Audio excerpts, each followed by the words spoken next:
Ivelek senem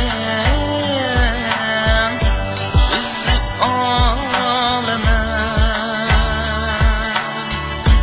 Bağrımga senem açan kanıma Bağrımga senem açan kanıma Mehrimden ayrılıp bana sersane oldu Derdinge gitmem bugün Irak'ta oldu Gözüm yaşamam Bu derdim yaman Gözüm yaşamam Bu derdim yaman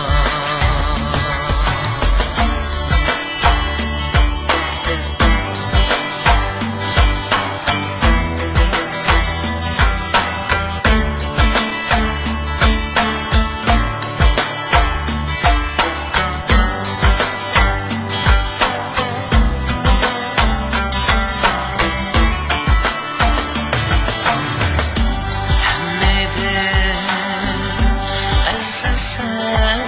bana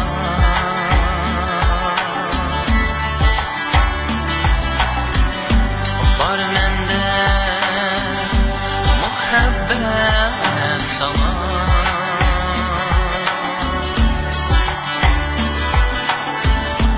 Varlığın gerektir bana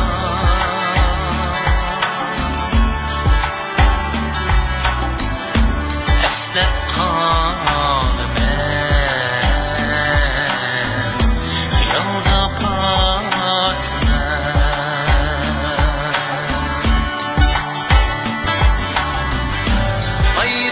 Ayrılık yalnız her zaman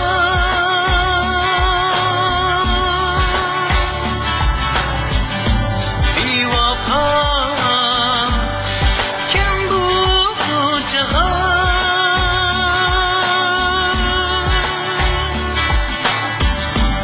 Emdimen şemdim sana Bu derdim yaman Buldun sen aman Bu derdim yaman Buldun sen aman Bu derdim yaman